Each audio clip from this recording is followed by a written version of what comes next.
Festival में आप सभी का बहुत बहुत स्वागत है।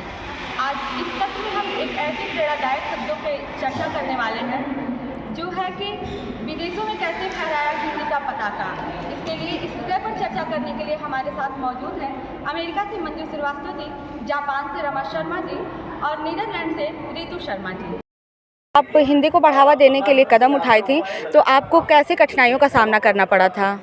शुरू में थोड़ा सा लगता था कि कैसे बात को आगे बढ़ाएं, पर अब तो धीरे धीरे कई सेंटर्स होते हैं वहाँ, जैसे सीनियर सेंटर्स होते हैं, तो वहाँ हर कंट्री के लोग होते हैं। हम लोगों ने अपना पहले इंडियंस को एक साथ जोड़ा, फिर उनके साथ मिलके हम सारे फेस्टिवल्स मनाने लगे वहाँ, और उन फेस्टिवल्स को हम शो करते थे स्किट के माध्यम से, तो उसको वो अंडरस्टैंड करते थे, क्योंकि अगर हम हिंदी बोलते थे तो उनको समझ में नहीं आता था, पर अगर हम उसको प्ले के द्वारा दिखाते थे तो उनको अब तो वहाँ हर देश के लोग, चाहे वो कोरियंस हैं, चाइनीज़ हैं, अमेरिकन्स हैं, ऑस्ट्रेलियंस हैं, अफ्रीकन कंट्रीज़ के हैं, नमस्ते तो सारे बोलते हैं, और हमारे प्रोग्राम्स में भी आते हैं देखने के लिए, और हम हर त्यौहार को बहुत धूमधाम से मनाते हैं। मैम बोलेंगे अगर हिंदी की देखा जाए तो भारत के युवाओं में दिक्कत है, तो मैम मैं आपसे पूछना चाहती हूँ कि भारत के युवाओं के लिए आप हिंदी से जुड़ने के लिए क्या संदेश देना चाहेंगी?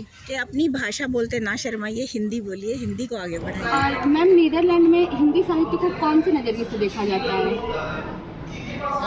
हिंदी का वर्चस्व उतना नहीं था, और हिंदी की शुरुआत जो नीदरलैंड में हुई वो 1960 में भारत से गए थे प्रोफेसर मोहनकांत गौतम वहाँ की पढ़ाई करने के लिए, एंथ्रोपोलॉजी की पढ़ाई करने के लिए लाइडन यूनिवर्सिटी, जो यूरोप की और नीदरलैंड की सबसे पुरानी, जैसे यहाँ की नालंदा है वैसे वो थी। तो उन्होंने सोचा, क्योंकि जो प्रवासी लोग थे, सूरीनाम प्रवासी, उनको हिंदी सीखनी थी, तो एक समिति का गठन किया गया नीदरलैंड हिंदी परिषद का, तो उसमें वो भी थे, और धीरे धीरे उन्होंने लिखना शुरू किया। यकीन किया था कि सब कुछ डच में होने के कारण हम लोगों को प्रकाशन की समस्या थी, जो आज भी बनी हुई है, उसके लिए बहुत मुश्किल था, और उस समय तो इंटरनेट नहीं था कि प्रिंट आउट करके निकाल के दे दूँ, तो ऐसे शुरू हुई। और उसके बाद फिर मैंने हिंदी और डच दोनों में लिखना शुरू किया।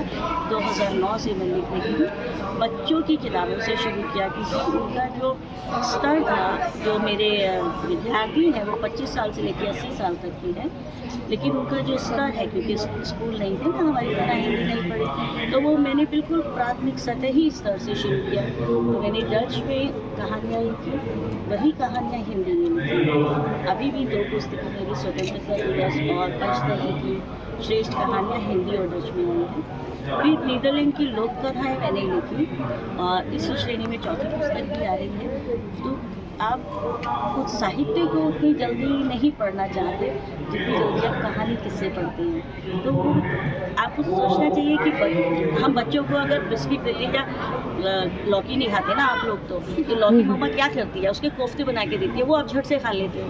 तो मैंने ही कुछ ऐसा शुरू किया कि इन बच्चों को किसी चीज़ में लपेट के करेला खिलाया जाए। तो मैंने लोक कथाओं के माध्यम से, आप लोगों की कविताओं के माध्यम से ऐसे शुरू किया।